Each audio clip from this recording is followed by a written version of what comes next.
안녕하세요. 저는 35살 아이 엄마이고 밑으로 4살 어린 남동생 하나 있는 장녀입니다. 아버지는 저 중학생 때 심장마비로 정말 갑작스레 돌아가셨어요. 제 남동생은 초6이라는 어린 나이에 아버지를 잃은 거고요. 저희 남매도 남매지만 엄마가 정말 고생 많이 하셨습니다. 아버지는 생전에 복사기 대리점을 운영하셨는데 그 당시 IMF 전이라 사업이 정말 잘 되셨죠. 그 시기에 한 달에 1,000만 원도 버셨으니까요.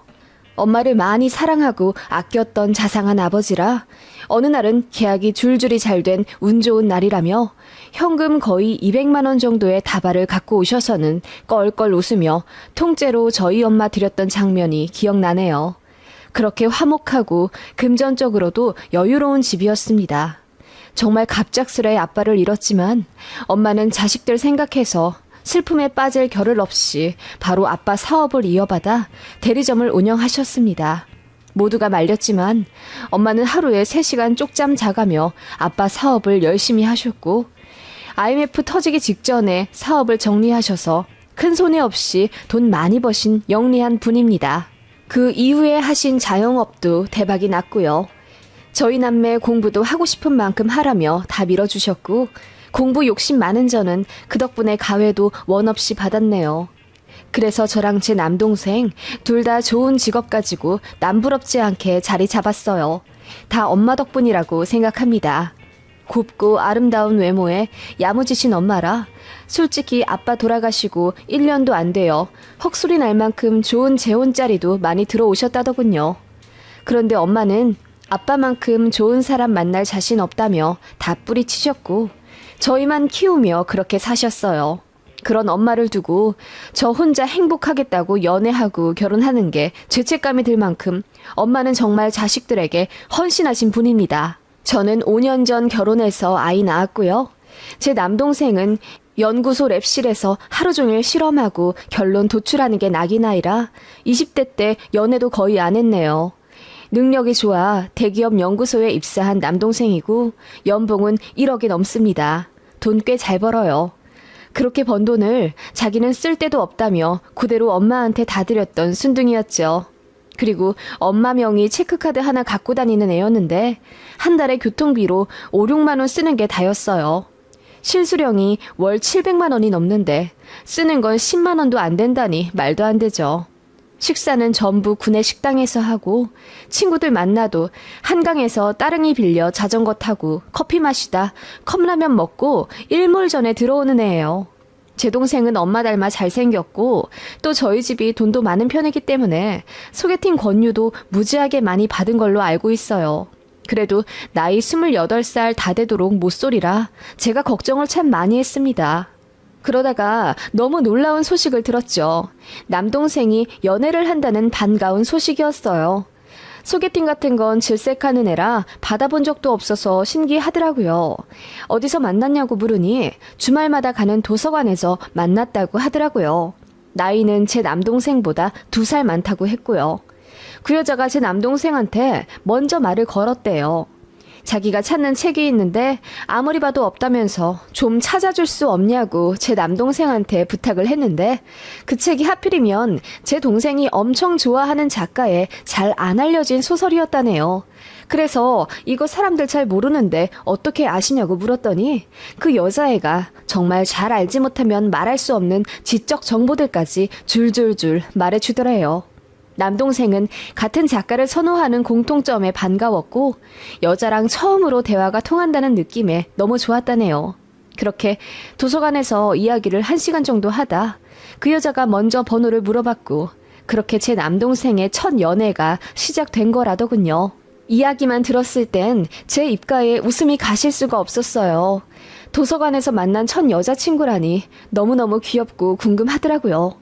쑥맥 같은 제 남동생이라 여자 마음 모를 게 뻔해 제가 코치도 참 많이 해줬네요.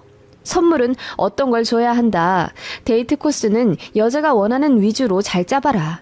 항상 집 앞까지 데려다주고 괜히 밤에 부담스럽게 주책 부리지 말아라 등 노파심에 남동생 연애 교육을 참 많이 시켜줬네요.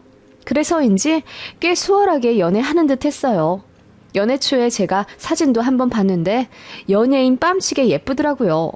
실제로 인터넷 SNS에서 꽤 유명하기도 하다더군요. 팔로워 수가 2만 명 정도 된다나? 직업은 신상 털릴까봐 자세히 말할 순 없지만 국시 합격해야 하는 직업군이고 월 200만 원 전후로 받는 여자로 알고 있었습니다. 남동생한테 얘기 듣기로는 여자친구가 일하기 정말 싫어하고 결혼하자마자 직장 관두고 쇼핑몰을 하고 싶다고 했다네요. 실제로 옷도 참 잘 입고 다닌다고 하고요. 가방이나 신발도 명품이 많다더군요. 솔직히 말해 제 남동생은 패션에 조금도 관심이 없는 애입니다. 나이 20대 중반 다 되도록 옷을 저랑 엄마가 사다 줬으니 말입니다. 청바지나 면바지에 폴로 스웨터를 교복처럼 입고 다니던 남동생이었는데 그 여자친구랑 잘 안 어울릴 것 같아서 남동생 연애 초반에 제가 옷도 한번 왕창 사다 줬네요. 그렇게 한 3개월 정도 남동생이 연애를 했을까? 제 남동생이 갑자기 차를 사야겠다고 엄마한테 차 좀 사달라 부탁했다더군요. 여자친구랑 연애하는데 차가 없어서 불편하다며 그동안 월급 다 드렸으니 1억짜리 차 하나만 뽑게 돈을 달라고 했대요. 1억짜리 차 크게 부담되지는 않죠. 남동생 능력도 있고 또 몇 년간 월급을 통째로 저희 엄마한테 드렸으니 금액이 문제가 되는 건 아닌데 느닷없이 외제차를 사겠다는 남동생이 조금 낯설게 느껴졌어요. 그래서 제가 남동생한테 물어봤죠. 진영아, 그래 차를 살 만한 시기인 건 맞는데 처음부터 외제차는 좀 그렇지 않니? 너 면허는 있어도 아직 장롱이잖아. 차라리 처음엔 국산차 튼튼한 걸로 사고 운전이 많이 익으면 그때 네가 원하는 차로 바꾸는 건 어때? 안 돼. 주아가 꼭 BMW로 사라고 했어. 그거 안 사면 나랑 헤어지겠다고. 뭐라고? BMW 아니면 너랑 헤어진다고? 그런 말이 어딨어. 걔가 나 만나면서 맨날 택시 아니면 버스 타고 다니는 거 힘들대. 힘들어서 사랑이 식는데. 그래서 내가 꼭 차를 몰았으면 좋겠대. 근데 왜 하필 BMW야? 다른 차들도 많은데. 나중에 나랑 결혼하면 같이 끌어야 한다면서 자기가 원하는 걸로 사래. 그 말도 맞지. 뭐? 결혼? 너희 벌써 결혼까지 이야기한 거야? 그 말에 남동생이 수줍게 웃더니 자기 첫 여자라면서 꼭 결혼해야 한다고 하더군요. 그리고 그 여자 아니면 결혼할 생각도 없다면서요. 저는 너무 혼란스럽더라고요. 1억짜리 외제차를 사라고 종용하는 여자친구라니. 그리고 그 말에 홀랑 넘어가 정신 못 차리고 해벌쭉하는 제 남동생도 참 낯설었고요. 그렇게 남동생은 결국 1억짜리 외제차를 샀습니다. 그리고 카드값도 어마어마하게 나오기 시작했죠. 일전에 제 동생이 엄마 체크카드를 썼다고 했잖아요. 연애하면 돈 쓸 일 많아질 거라 생각을 해서 저희 엄마가 엄마 명의로 신용카드를 하나 만들어 주셨습니다. 그런데 연애 초반에는 많이 나가봤자 100만 원 언저리더니 어느 순간부터 급속도로 늘어나 카드값이 5, 600만 원씩 나간다고 하더라고요. 이 정도는 너무 심하다는 생각에 저랑 엄마가 잔소리를 좀 했습니다. 아무리 연애를 한다고 해도 이렇게 많이 쓰는 건 너무하다고요. 그랬더니 남동생이 우물쭈물 하더니 여자친구가 원하는 게 많아서 사주느라 그랬다는 거예요. 뭘 그렇게 많이 사달라고 하냐니까 명품 백이랑 명품 주얼리 같은 걸 그렇게 좋아한대요. 그리고 덧붙여 말하길 이런 명품은 시간이 지날수록 가격이 오르는 거라 나중에 결혼하면 다 자산이 될 거라며 남동생 보고 현명하게 생각하는 게 좋을 거라고 했다네요. 그리고 뻑하면 호텔 다니고 비싼 파인 다이닝 음식점에 가고 그러나 보더라고요. 거기서 사진도 왕창 찍어 SNS에 올린다고 했고요. 툭하면 어차피 자기랑 결혼할 건데 뭐가 그렇게 아깝냐는 식으로 가스라이팅 하는 것 같더라고요. 점점 그 여자친구가 마음에 안 들기 시작했어요. 저희 엄마도 걱정이 많으셨죠. 그래서 남동생 붙잡고 단호하게 말해줬습니다. 여자랑 연애하는 건 좋긴 한데 그렇게 끌려다닐 필요는 없는 거라고요. 물론 그 정도 돈 쓸 여유가 없는 우리도 아니지만 그렇게 퍼주다시피 해주면 서로 관계만 나빠지는 거라고 잘 얘기를 해줬죠. 그랬더니 남동생도 좀 납득이 가는지 알겠다고 했어요. 그런데 그 주 주말에 갑자기 남동생이 여자친구랑 헤어졌다면서 본 적 없이 만취 상태로 집에 들어왔다더군요. 그렇게 취한 건 엄마도 처음 보는 거라 저한테 전화를 하셨어요. 그래서 저도 그 새벽에 친정에 달려갔죠. 남동생이 펑펑 울더군요. 자기 차였다고요. 이유를 물어보니 자기가 마마보이라서 싫다고 했다네요. 그러면서 지금까지 받은 가방이랑 목걸이, 시계 같은 거 전부 박스에 넣어서 남동생한테 던지듯 줬대요. 자기 진심을 몰라줬다면서요. 자기가 정말 무력으로 남동생한테 사달라고 조른 게 아니라 자긴 정말 남동생이랑 결혼할 생각이고 재테크하면서 결혼 후 가게에 보탬이 돼주려고 했던 건데 세상 물정 모르고 트렌드 못 따라가는 저희 가족이 너무 촌스럽다면서 헤어지자고 했다네요. 그리고 호텔이나 파인다이닝 같은 비싼 데 가서 사진을 찍는 것도 다 투자였대요. 본인이 나중에 쇼핑몰을 할 건데 그러려면 SNS 팔로워를 더 많이 모아야 하고 그러기 위해서는 사람들의 동경을 받아야 한다면서 그런 럭셔리한 모습을 많이 보여줘야 장사가 잘 되는 거라고 했대요. 자기는 남동생이랑 결혼해서 쇼핑몰을 차리면 한 달에 억도 벌 수 있는데 그거 다 남동생 주려고 했다네요. 그런데 정작 본인을 속물 취급하니 억울해서 못 사귀겠다며 난리를 치며 헤어지겠다고 한 거죠. 저는 너무 어이가 없더라고요. 들으면 들을수록 그 여자의 정상인가 싶더라고요. 그런데 제 남동생은 그 여자친구 말이 다 맞는 것 같다면서 본인이 어리석고 세련되지 못해서 차인 거라고 울더라고요. 답답해 미칠 뻔했습니다. 그래요. 남녀 간의 일은 당사자들만 알겠죠. 둘이서 나눈 정도 얼마나 깊겠어요. 남동생이 정신 못 차릴 만큼 그 여자친구가 예쁘고 상냥하니까 더 헤어나오지 못하겠죠. 그렇게 남동생은 폐인이 됐어요. 그러다가 결정적 한 방에 남동생이 KO 당하더라고요. 이별 통보하고 며칠 지나지 않아 남동생의 연구실로 퀵이 왔더래요. 보니까 예쁜 브로치 하나와 아파로 꾸민 엽서 그리고 고급 한정식 식사권 2장이 들어있었다더군요. 저희 엄마 선물이었어요. 발신인은 남동생 여자친구였고요. 남동생이 놀라 여자친구한테 전화하니 그 여자애가 그러더래요. 저희 엄마 생신이 2주 정도 후였는데 제 남동생 여자친구가 저희 엄마 드리려고 선물을 미리 샀었다는 거예요. 헤어지더라도 미리 준비한 선물을 드려야겠다며 자기는 남자친구 엄마가 혼자 계시다는 걸 알고 있었기에 더 잘하고 싶었다면서 단둘이 식사도 하려고 다 준비를 했었다는 거예요. 그러면서 덧붙이길 그동안 부족한 나 때문에 어머니랑 누나가 걱정 많이 하셨지? 이제라도 네가 효도해. 그동안 나 때문에 속 많이 썩여드린 것 같은데 죄송하다고 전해드려줘. 나 같은 여자 말고 더 착하고 좋은 여자 만나서 행복해. 라고 했다는데 그 말에 제 남동생 영혼까지 다 넘어가 버린 거죠. 그날 오열하면서 재회했고 제 남동생은 결혼을 결심하게 된 겁니다. 그렇게 만난 지 1년도 안 되어 결혼을 추진하게 된 거예요. 쓰다 보니 또 혈압이 오르네요. 아무튼 제 예비 올케가 된 그 여자애는 본격적으로 결혼을 준비하겠다며 저희 집에도 인사 오고 그랬어요. 저희 집 인사 올 때는 위아래 까만색 정장으로 소박하고 단정하게 하고 왔더라고요. 원래는 명품 실갑을 하는 앤데 눈밖에 나고 싶지 않다면서요.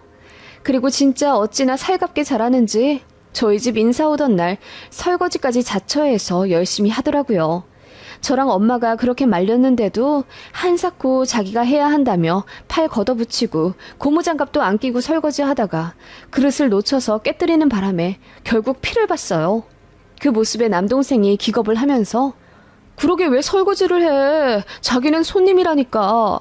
라고 하니 내가 잘해야지. 안 그래도 밉보였는데 어머님이랑 형님께 점수 따고 싶어. 라고 하며 그렁그렁한 눈으로 남동생을 보더라고요. 진짜 황당할 것 같더라고요. 저랑 엄마가 보기엔 여우짓인데 남동생은 그냥 껌뻑 죽어서 아무것도 안 보이는 것 같았어요. 엄마는 너무 속이 탔지만 제 남동생이 좋다고 데려온 여자를 뭐 어쩌겠어요. 그리고 이 상황에 반대하면 더 불타오르기만 할 것 같아서 저도 딱히 답이 없더라고요. 그래도 예비 올케가 저희 만나면 참 싹싹하고 예의 바르게 잘하긴 했으니까 웃는 나체되고 어쩔 수도 없는 노릇이었고요. 예비 올케네 집안은 그냥 평범하더라고요. 양가 부모님 다 계시긴 하지만 사돈 어르신 2분 다 딱히 직업이랄 게 없으신 것 같았어요. 아버님은 아는 사람 건설일 할 때마다 도와주러 간다고 하시던데 그게 건설 일용직 말하는 것 같았고 어머님은 마트 직원이라 하루에 10만 원 정도 받으신다고 하더라고요. 그러면 한 달에 200만 원은 넘게 받으시는 거잖아요. 그런데 알고 보니 그냥 마트 시식 알바를 한 달에 서너 번 하시는 거였어요. 즉 두 분이 한 달에 버시는 금액이 200만 원도 안 되고 노후도 전혀 안 되신 상태였죠. 결혼하면서 땡전 한 푼 해올 수 없다고 했고 심지어 예비올케 앞으로 마이너스 통장까지 갖고 와야 한다더군요. 빚이 3천만 원 정도 있댔나? 그거 제 남동생이 갚아주기로 했습니다. 솔직히 말해 평범 혹은 그보다 못해 보였지만 그냥 저희가 더 잘 살고 진짜 남동생 인연이라면 자기가 선택한 운명인데 처가 먹여 살리는 것도 제 남동생 몫이겠죠. 그렇게 애써 생각하며 저도 옳게 좋게 보려고 노력 많이 했습니다. 그런데 흘러가는 결혼준비 상황을 보니 입을 안 댈 수가 없더군요. 예비올케가 호텔 결혼식을 요구하더군요. 그래요. 저도 호텔에서 결혼했습니다. 저는 시어머니가 호텔에서 하자고 먼저 요구를 해주셨고 솔직히 시댁이랑 저희 친정 둘 다 잘 살고 저희 부부도 고소득자입니다. 솔직히 말해 할만하니까 한 건데 예비동서는 빚까지 있는 마당에 무슨 호텔식인지 어이가 없더라고요. 그래도 곧 죽어도 호텔에서 해야 한다길래 제가 좀 알아봐 줬어요. 어차피 저희 집에서 다 부담해야 하니까 제가 5천만 원 정도로 예산 짜서 남동생 편으로 보내줬습니다. 그랬더니 예비올케가 난리를 쳤다는 거예요.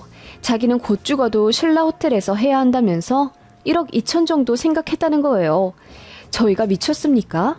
빚까지 갚아줘야 하는 예비올케를 위해 1억이 넘는 식을 올려주다니요. 그래서 제가 절대 안 된다고 했습니다. 자기가 부담할 거 아니면 5천만 원 선에서 정리하고요.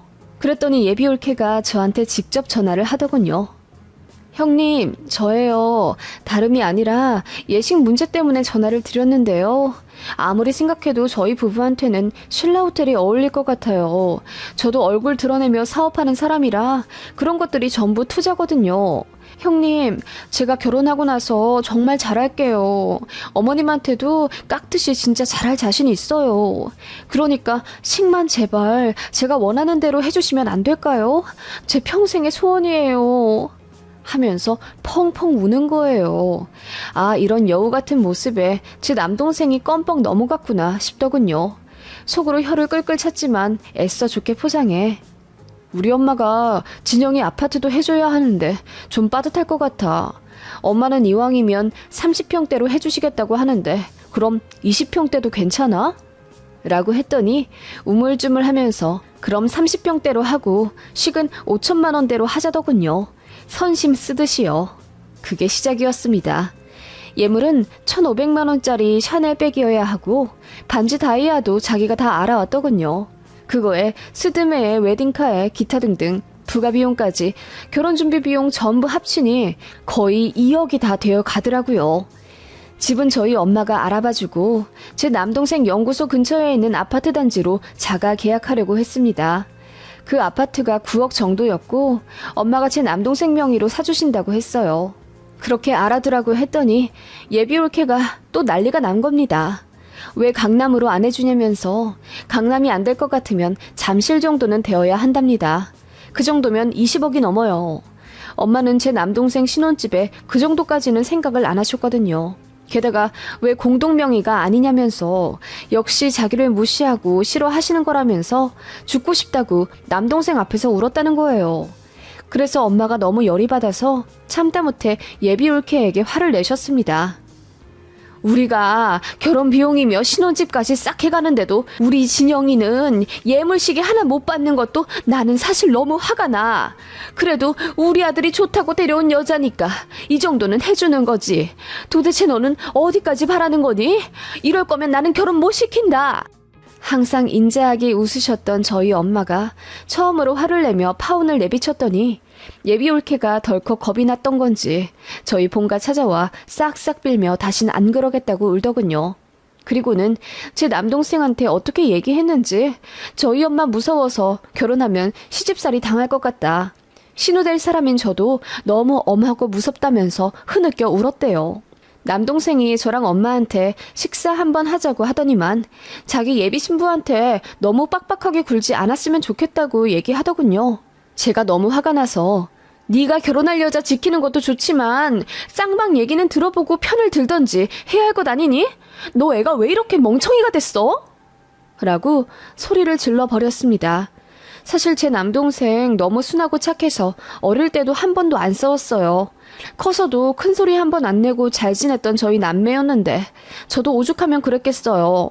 너무 복장이 터져서 남동생한테 뭐라고 했더니 남동생도 발끈하더라고요. 이런 모습에 주아가 겁먹었구나. 주아가 말하길 원래 시자가 붙으면 다른 사람이 된다던데 그게 무슨 뜻인지 이제 알겠다. 누나야말로 갑자기 시누이 감투 쓰니까 변했어. 알아? 이러는데 그 순둥이 입에서 나올 법한 단어가 아니라 너무 놀랍더라고요. 시자? 시누이 감투? 너무 경악스럽더라고요. 그래서 꼬치꼬치 물어보니 예비올케가 맨날 그랬대요. 우리나라 시어머니랑 시누이들은 원래 이유 없이 며느리를 싫어하는 거라며 곧 죽어도 아내 편을 들어줘야 한다고 거의 세뇌를 시키다시피 했더군요.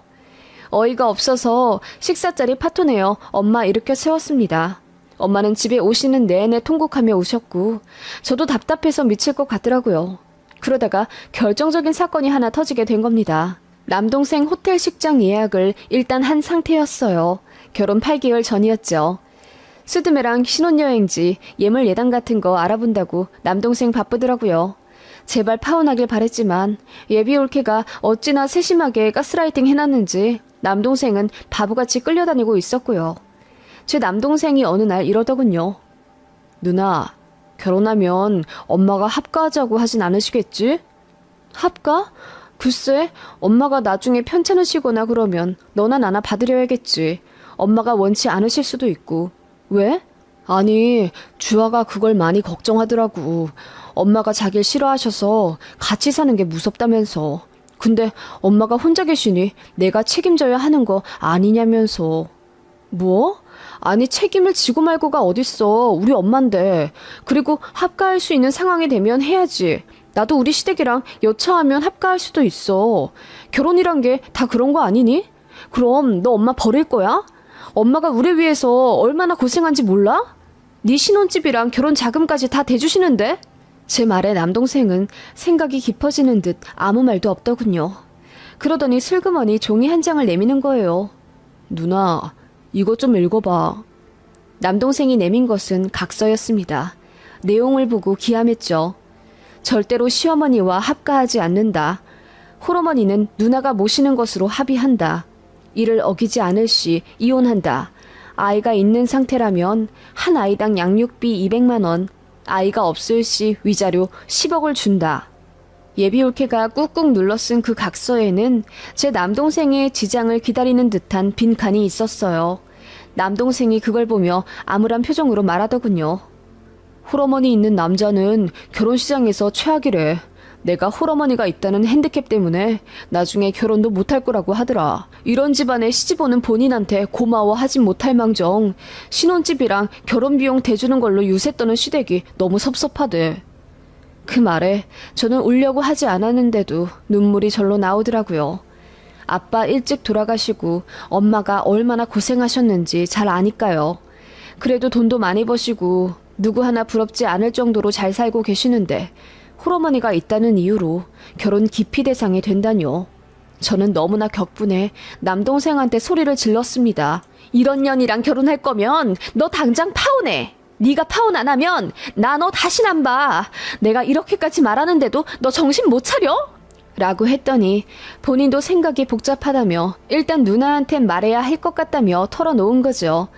제가 남동생 손 붙잡고 말했습니다. 연애가 아니라 세뇌당한 것 같다고요. 여기서 멈추자고 했어요. 예비신부 진심을 알고 싶지 않냐고 물으니 남동생이 방법이 있냐고 묻더군요. 그래서 제가 알려줬습니다. 그 방법으로 시원하게 파혼했고요. 제가 일러준 방법은 이러했어요. 남동생이 예비올케한테 이렇게 말했다더군요. 홀어머니 절대 안 모시겠다. 불편하면 앞으로 왕래도 안 하고 연 끊겠다고요. 그랬더니 예비올케가 정말 좋아하며 정말 그렇게 해줄 수 있냐고 눈을 반짝이더랍니다. 그런데 제 남동생이 그렇게 하는 대신 지원은 1원도 안 받고 결혼하려고. 그래야 떳떳하게 연 끊을 수 있잖아. 난 너만 있으면 돼. 우리 엄마랑 누나 안 보고 살 자신 있어. 너도 그렇지? 나 사랑하지? 그랬더니 예비올케가 순식간에 얼굴이 하얗게 질리더랍니다. 신혼집은 경기도 외곽의 아파트 전세로 시작하고 호텔 결혼식은 못하고 작은 예식장 빌려서 자기 능력에 맞춰서 하겠다고 하니 그 여자가 난리를 쳤다더군요. 그럴 거면 파혼하자는 그 여자의 말에 제 남동생은 깊은 상처를 받았고 바로 헤어지자고 통보를 하고 왔다더군요. 제 남동생은 정말 사랑했는데 자기 이익만 쫓는 여자의 실체에 점점 질려버린 거죠. 저는 이대로 그냥 끝내는 건 안 되겠더라고요. 그래서 예비올케, 아니 제 남동생 전 여친한테 전화해 잠깐 만나자고 했습니다.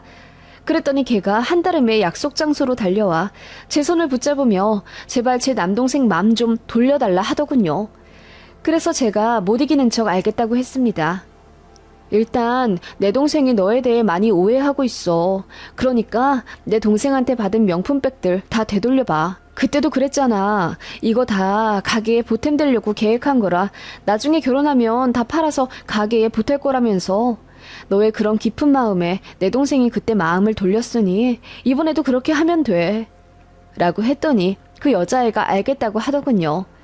바리바리 받은 선물을 전부 다 퀵으로 우리 집에 보냈습니다. 세어보니 가관도 아니더군요. 선물만 거의 5, 6천만 원 정도 되겠더라고요. 이제 됐다 싶어서 그 여자애한테 문자 보냈습니다. 이제 다신 내 동생한테 연락하지 말라고요. 그랬더니 우리 본가 와서 엄마한테 무릎 꿇고 빌고 난리도 아니더군요. 자기가 잘못했으니 제발 마음 돌려 다시 결혼을 진행하자고요. 그리고 제 남동생한테도 거의 혼절하다시피 울며 매달렸다네요. 그치만 제 동생은 이미 다 각성한 상태고 여자애의 행동에 정이 다 떨어졌기 때문에 뒤도 안 돌아보고 내쳐버렸습니다. 제 남동생 걱정 정말 많이 했는데 홀어머니 모시지 않겠다는 각서 쓰라고 한 그 종이 한 장에 마법같이 정신이 들어버린 거죠. 그렇게 파혼했습니다. 헤어지고도 석 달을 끈질기게 매달렸다는데 정말 대단하더라고요. 그리고 그렇게 돌려받은 선물들은 정말 그 여자의 말대로 시간이 지나니 프리미엄이 더 붙더라고요. 제가 그것들 전부 팔아서 다시 돈으로 엄마 드렸습니다. 남동생은 그 외제차만 보면 기분이 더럽다며 팔아버렸고요. 저희 엄마랑 저한테도 상처 줘서 죄송했다며 남동생이 많이 울었어요. 그게 벌써 2년 전 일이네요.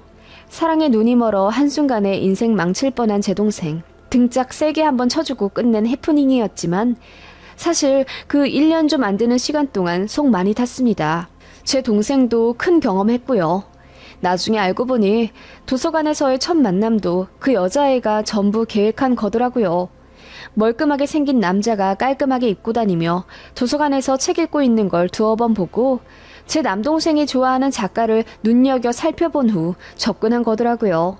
그런 식으로 남자를 만나왔나 본데 생각보다 제 남동생이 잘 살고 순진하니까 갖고 놀았던 모양이더군요. 정말 소름 끼치더라고요. 연애 초짜라 물정도 모르고 그저 여자가 하자는 대로 했던 제 동생도 참 답이 없었지만요. 참 남자도 조심해야 하지만 여자도 조심해야 하는 세상이에요.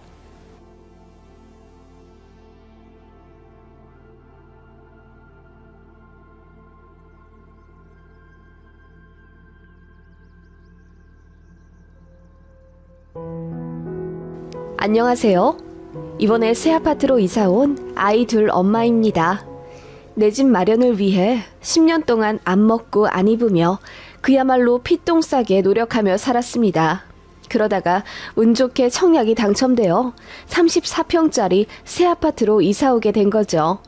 깔끔한 강마루 바닥, 깨끗하고 세련된 집 내부에 좋은 편의시설까지 이제 다 이룬 것 같은 황홀함에 기분이 좋은 것도 사실 잠시였어요. 제가 들어온 새 아파트는 공교롭게도 시댁과 같은 도시였습니다. 물론 시댁이 있는 동네와 청약이 당첨된 동네는 끝과 끝이라 거리가 있긴 하지만 같은 도시라 차로 30분이면 오고 갈 수 있는 거리입니다. 처음 청약 당첨되었을 때 좋긴 했죠. 그치만 한편으로 걱정이 된 건 사실입니다. 그치만 시어머니가 정말 합가하자고 막무가내 달려드실 줄은 몰랐어요. 염치가 그 정도로 없진 않을 거라고 생각했거든요. 그런데 혹시나 하는 생각은 역시나로 바뀌더군요. 저희 입주하고 얼마 안 돼요. 시어머니가 짐 싸들고 막무가내 저희 집으로 들어오셨습니다. 같이 살자고요. 그래서 어떻게 했냐고요? 그냥 나가시라 했습니다. 말 그대로 내쫓아 버렸죠. 지금 시어머니는 저희 안 보고 살겠다며 울고불고 난리지만 그러거나 말거나 이제 신경도 쓰고 싶지 않네요. 저희야 안 보고 살면 땡큐죠. 말만 들으면 제가 너무 정없어 보이고 나쁜 며느리 같죠? 욕을 하시더라도 제 이야기 한번 들어봐 주시고 해주실래요? 저는 11년 전 결혼했습니다. 대학 졸업하고 공무원 시험을 준비했었는데 운 좋게도 딱 2년 공부하고 붙었어요. 젊은 데다 안정적인 직업을 갖고 있는 여자다 보니 선이 참 많이도 들어왔네요. 지금의 제 남편이 그중 하나였죠. 공기업 다니는 남자였고 성격이 서글서글 하면서도 순해서 제 마음에 쏙 들었습니다. 그렇게 연애 좀 하다가 남편 쪽에서 부모님 건강을 문제로 결혼을 엄청 재촉하는 바람에 정신 차려보니 저는 버진로드를 걷고 있더군요. 시댁은 장사하는 집안이었고 지역 재래시장에서 도소매로 한가닥 하셔서 돈이 많으셨다고 합니다. 그런데 작은 아버님 댁이 파산해서 그거 도와주시느라 있는 건물, 있는 돈 다 날렸다 하셨고 지금은 평범한 24평대 구축 아파트 사시며 시장에서 작은 가게 하나 하세요. 예전에는 돈이 많아 뭐 차도 두세 대 굴리고 아파트도 48평짜리 사셨다 어쩐다 하셨지만 어쨌든 지금은 아니지 않습니까? 그냥 저희한테 손만 안 벌리시면 다행이라고 생각할 정도로 솔직히 저는 시댁에 큰 기대 안 하고 결혼했고 말 그대로 남편 하나 보고 결혼한 겁니다. 사람 괜찮고 안정적인 직장 다니는 거 하나 보고 결혼한 거예요. 그래도 저희한테 금전적으로 부담을 주지 않겠거니 하고 결혼한 건데 알고 보니 시댁에 돈이 진짜 거의 없더라고요. 돈 없는 거야 그렇다 치지만 제가 특히나 어이가 없는 건 시댁에서 그 있지도 않은 돈으로 유세 부리며 상견례에서도 가관이었어요. 저희 아버지가 공무원이시고 어머니는 전업주부셨는데 시모가 상견례에서 이러시더군요. 사돈, 공무원 연금도 나중에 어떻게 될지 모른다면서요. 노후가 완전 보장된 것도 아니시네요. 돈이 어느 정도 있긴 있어야 할 텐데 그래야 재테크도 하고 그러면서 불리는 거죠. 나라에서 끊어버리면 그만일 연금만 철석같이 믿고 어떻게 살아요? 라며 저희 집을 무시하시는 말씀을 하셨어요. 시댁이야말로 노후 부장이 딱히 되어 있는 재산도 없거든요. 어이가 없는 거죠. 자영업으로 돈을 많이 벌어보셔서 그런지 아니면 아들 가진 엄마라 그냥 며느리 집안 무시하고 싶어서인지 굳이 공무원인 저희 집을 까내리시더군요. 또 뒤에 덧붙이는 말로 나중에 힘들면 자기네한테 기대란 식으로 말씀하시더군요. 알고 보니 저희 집보다 훨씬 돈이 없으셨으면서요. 그렇다고 해서 시댁에서 저희 결혼하는데 돈이라도 많이 보태주셨으면 모르겠네요. 신혼집은 원래 부부가 알아서 하는 거라며 다 뜻이 있으니 일부러 돈 1도 안 보태주시겠다 하셨습니다. 그거 가지고는 기분 상하지 않았죠. 저랑 남편이나 둘 다 능력이 없는 것도 아니니 둘이서 보금자리 충분히 마련할 수 있었고요. 다만 저희 부모님은 딸 결혼하는데 어느 정도는 도움을 주고 싶다 하셔서 저희 전세 구하는데 5천만 원 보태주셨어요. 자식 힘든 거 생각해서 보태주고 싶다는 저희 부모님 마음 저는 진심으로 감사하게 받았습니다. 시댁에서 그거 알고 저만 따로 불러서 엄청 화내시더라고요. 너 개념이 있니? 모름지기 성인 둘이 만나 결혼한 거라면 자기들 집은 자기들이 알아서 하는 거다. 그러라고 자식 대학까지 키워놓은 거고 너 부모님 생각은 조금도 안 하는 거 보니 나중에 시댁에 어떻게 할지 안 봐도 눈에 훤하다 라고 하시며 저를 세상 개념 없고 철없는 사람 취급하시더라고요. 그리고는 우리가 돈이 없어서 니들 안 도와준 것도 아닌데 그런 일이 있으면은 미리 우리한테 말을 해줬어야지. 우리만 이상하고 쪼잔한 노인네들 되잖냐 라고 하시길래 저도 욱하는 마음에 어머님 저희가 말씀드렸으면 친정이랑 똑같이 저희한테 돈 보태주시려고 하셨어요? 라고 했더니 시모 얼굴이 새빨개지며 아니, 누가 준대? 그래도 명색이 우리가 시댁인데 사돈네가 돈 보태주시는 거 반대 정도는 할 수 있지. 라고 하시더라고요. 친정이 저희한테 돈 보태주시는데 시댁이 무슨 권리로 찬반을 따지나요? 정말 지금 생각해도 어이가 없습니다. 그냥 갑질이죠. 아무튼 어머님은 그렇게 방방 뛰시며 저희 집이 자기네를 무시했다 어쩐다 하면서 난리를 치셨네요. 그래서 기분 나쁘다며 첫 신혼집 아예 안 오셨어요. 저희가 집들이 한다고 연락드렸을 때도 안 오셨고 그 이후로 그 집에서 아이 낳아 100일 잔치까지 했는데 안 오셨습니다. 고집 대단하신 분들이죠. 그게 시작이었습니다. 시댁 갑질 대단했습니다. 특히 시어머니가 그렇게 저를 못 잡아먹고 안달이셨죠. 워킹맘 바쁜 거 잘 알면서 시댁 행사에는 무조건 오라고 난리셨습니다. 시댁 제사 1년에 3번 있는데 때마다 휴가 내고 당연히 음식해야 한다고 하시더라고요. 김장철이면 이틀 휴가 내라 하시더군요.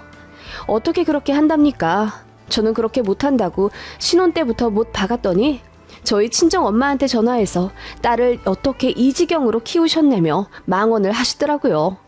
그래서 시댁이랑 친정이랑 크게 싸웠습니다. 친정에서는 우리 딸 그렇게 노예처럼 써먹을 거면 시집 안 보냈다. 안 그래도 뭐 하나 받은 거 없이 결혼하는 게 딱해서 5천만 원 해줬는데 그거 가지고도 시댁에서 난리라길래 딸 결혼시킨 거 후회했다. 이런 망나니 집안인 줄 알았으면 김서방이 이쁜 건 알지만 결혼 안 시켰다. 라고 대놓고 시댁에 쏴붙였습니다. 저희 친정이 아무 말 안 하고 내내 거릴 줄 알았던 시댁은 예상 외의 반격에 깨갱하고 입 닫으셨고요. 그렇게 한 2년 정도 시댁이랑 연 끊고 연락도 안 하고 살다가 시어머니가 먼저 사과하시며 전처럼 지내자 하셔서 왕래하게 된 겁니다. 그래도 걔가 똥금 못 끊는지 시집살이는 계속 하려 하시더라고요. 명절 때는 뭐 하나라도 더 부려 먹으려고 일부러 시댁 집안일 쌓아놓고 저희를 맞이하시는 게 눈에 보일 정도였습니다. 저는 시어머니 계략을 번번이 모르는 척했죠. 시어머니가 일부러 설거지를 산더미처럼 쌓아놓고 저 하라고 부르시면 그거 다 남편 시켰습니다. 가뜩이나 애들이 어려서 손이 많이 가는데 시부모님은 애들이랑 놀아줄 줄도 모르십니다. 그냥 눈으로만 이쁘다 이쁘다 하시고 조금이라도 귀찮게 굴면 그냥 TV나 보라며 리모컨을 던져주시는 분들이라 애들이 저한테만 붙어요. 사람들이 효자라고 하대요. 아무튼 시댁 생각만 해도 저는 진저리가 날 정도로 너무 싫고 특히 시어머니는 정말이지 존경이라고는 눈꼽만큼도 할 수가 없는 사람입니다. 시댁과의 관계를 대충 설명해 드렸네요. 여기까지만 써도 제가 시모에 대해 어떤 마음을 갖고 있는지 아시겠죠? 아무튼 신혼 첫 집에서 10년 정도 알뜰하게 살며 아이 둘까지 낳아 키우다 청약 당첨되어 신축으로 이사오게 되었습니다. 남편이랑 제 직장은 거리가 비슷한 경기도 도시이고 공교롭게도 제 직장이 시댁이랑 같은 지역입니다. 솔직히 제 직장이랑 가까운 곳에 아파트가 생긴다니 청약을 넣을 수밖에 없었죠. 그 청약이 운 좋게 당첨된 거고요. 지금 생각하면 운이 좋은 건지 나쁜 건진 모르겠지만 아무튼 그렇게 시댁과 30분 거리 아파트로 이사를 오게 된 겁니다. 전에 전세로 살던 집주인 부부께서 너무 고맙게도 전세 보증금을 10년 동안 거의 올리지 않아 주셔서 그 덕분에 돈도 많이 모았습니다. 그래서 대출도 거의 안 받고 이사 왔고요. 시댁 도움 역시나 1도 없었습니다. 저희 친정에서 냉장고랑 식기세척기 사라고 1,000만 원 또 보태주셨고요. 덕분에 좋은 가구 가전 잘 사고 편안한 보금자리 만들어 이 신축 아파트 들어오게 되었습니다. 시댁과는 관계는 안 좋지만 어쨌든 청약 잘 되어 이사가게 되었다고 말씀을 드렸습니다. 그랬더니 처음엔 그냥 무덤덤해 하시더라고요. 어차피 자주 왕래도 안 하는데 가까이 살면 뭐하냐 이런 식으로 비꼬셨고요. 자주 왕래 안 하게 된 게 누구 때문인데요. 시댁의 무례한 행동들 때문에 학을 떼게 만들어 놓고는 시간이 많이 흐르니 슬그머니 또 며느리 탓을 하시더군요. 아무튼 그렇게 며칠 잠잠하시다가 어느 날 시모가 연락을 하시더군요. 저희가 들어온 아파트가 지역 최초로 커뮤니티 시설도 굉장히 잘 되어 있어 비싼 헬스기구에 수영장에 실내 골프장까지 포함되어 있는 걸로 유명했거든요. 보안은 물론이고 집안 인테리어도 고급스럽고 잘 빠졌고요. 시어머니가 저희 이사 온다는 아파트 검색해보시고는 삐까뻔쩍한 곳이라는 걸 알고 놀라 전화하신 겁니다. 니들 그렇게 좋은 곳에 들어가는 거였니? 세상에, 내가 지금 찾아보고 깜짝 놀랐다. 그렇게 좋은 곳 들어가는 거였으면 이 시애미한테도 미리미리 말을 했어야지. 라고 하시며 다그치시더군요. 그렇게 이사 첫날부터 시어머니가 들이닥치셨습니다. 예전 집에 살 때는 사돈댁이 돈 보태주신 것 때문에 기분이 나쁘다는 이유로 10년간 한 번도 찾아오지 않으셨는데 이 집은 이삿날부터 와보시더라고요. 이삿짐 풀고 정리하느라 바빠 죽겠는데 굳이 와보겠다며 혼자 택시 타고 막무가내로 오셔서는 어머님이 집주인 마냥 이삿짐 센터 직원분들을 지휘하려 하시더라고요. 저희는 냉장고랑 김치냉장고 2개가 있는데요. 당연히 주방이랑 더 가까운 쪽에 냉장고를 넣어야 하잖아요. 그런데 시어머니가 저 정신없는 사이 이삿짐 센터 직원을 불러서 마음대로 김치냉장고 위치를 바꾸려 하시더라고요. 왜 그러시냐고 하니 냉장고 색깔이 어쩌고저쩌고 하시며 제가 정해놓은 위치도 마음에 안 드신대요. 그리고 무슨 이런 색 냉장고를 샀냐며 한 소리 하시길래 친정에서 돈 보태주신 걸로 산 거라고 한마디 했더니 사돈도 참 이왕 사주시는 거 좋은 거 좀 사주시지 라고 헛소리를 하시더군요. 진짜 단돈 10,000원이라도 보태주셨으면 모르겠습니다. 결혼 이후 1원 한 장 안 보태주시고 애들 어린이날이나 생일 때도 시장에서 산 메이커 없는 옷, 신발만 사다 주셨던 시어머니인데 친정에서 여유가 있어 보태주시려 하시는 것에 자격지심이 있으신 건지 저런 말씀을 하시더라고요. 짜증이 나서 그냥 냅두시라 하고 지금은 너무 바쁘니 차라리 카페에 가 계시는 게 어떻냐고 말씀드렸습니다. 그랬더니 시어머니가 본인을 무시한다며 그 사람 많은 데서 난리를 치시더군요. 그 정신없는 상황에서 시모랑 싸울 순 없어서 그냥 눈 질끔 감고 무시한 채 이사했던 기억이 나네요. 남편이 애들을 데리고 나가 있던 상황이라 저 혼자 대처할 수가 없었고요. 시모는 이삿날 그렇게 저희 집 와서 이 참견 저 참견 다 하고 가셨네요. 음식물 쓰레기통이 스텐인데 뭐하러 비싸게 스댕으로 샀냐며 잔소리 하시고 이사 올 때 냉장고 비우느라 식재료가 없었는데 그거 가지고도 꼬투리를 잡으며 이래서 애미가 일하는 집은 안 된다고 혀를 끌끌 차더군요. 제가 참다 못해 소리를 지르며 그럼 이사 올 때 당연히 냉장고 비워오지. 꽉 채워와요. 저희 잘해먹고 살아요. 애들도 못 먹이지 않고요. 내 새끼를 잘 먹이려고 나가서 일하는 건데 제가 그럼 굶기겠어요?